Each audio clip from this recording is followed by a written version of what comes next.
Baik, kembali lagi di channel Toy Story. Apa kabar teman-teman semuanya? Yang jelas dalam keadaan sehat ya. Mari kita simak informasi sebagai berikut. Tenang, bagi tenaga honorer ini tidak bisa ikut pendataan non-ASN 2022, ada jalan keluar. Apa? Cek di sini.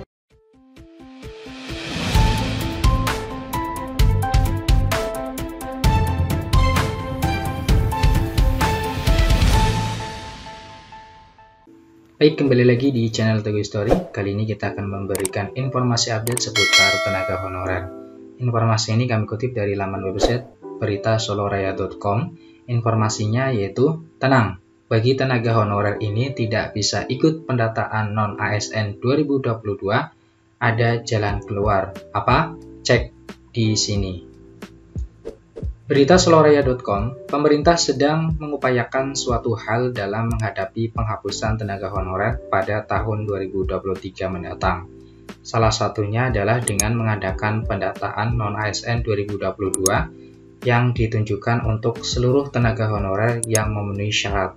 Syarat yang dimaksud sudah tertulis dalam surat edaran Menpan RB dengan nomor P/M.SM.01.00/2022 sebagai bukti adanya pendataan untuk tenaga honorer tahun 2022 ini.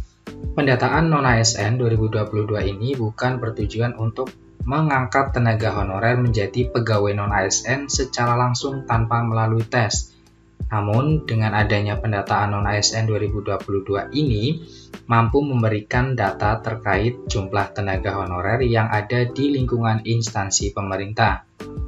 Sehingga, ke depannya, data tersebut dapat digunakan sebagai acuan untuk sebagian besar langkah strategis pemerintah dalam menangani persoalan tenaga honorer. Maka, untuk tenaga honorer yang akan mengikuti pendataan non-ASN 2022, pastikan sudah memenuhi syarat sebagaimana yang disebutkan dalam surat edaran Menpan RB itu. Kemudian, bagaimana nasib tenaga honorer yang tidak memenuhi syarat menjadi peserta dalam pendataan non-ASN 2022? PKN dan Menpan RB telah memberikan jalan keluar atas persoalan tersebut, yang nantinya bisa menjadi kesempatan untuk tenaga honorer agar tetap bisa bekerja di kemudian hari, meski tidak mengikuti pendataan non-ASN 2022.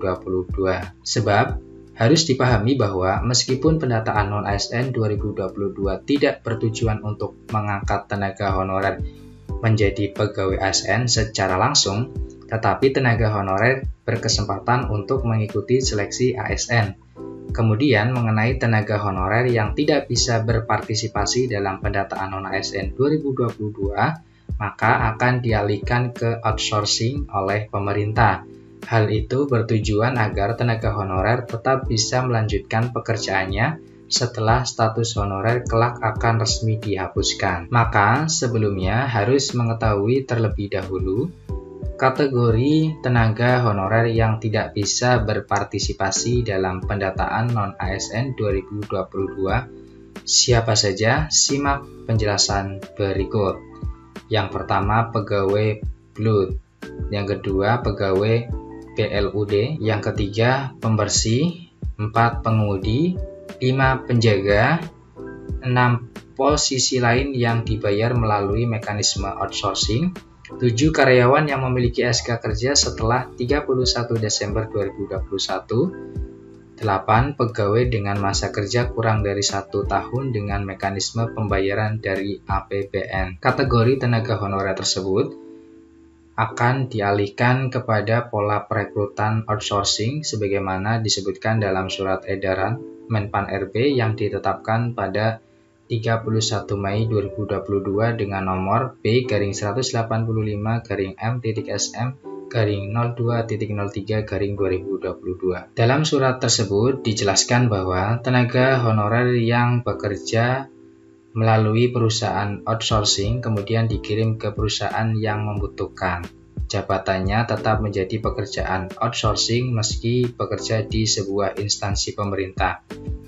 Demikian informasi ini dan semoga bermanfaat. Tetap semangat dan optimis. Terima kasih atas perhatiannya. See you next time. Assalamualaikum warahmatullahi wabarakatuh.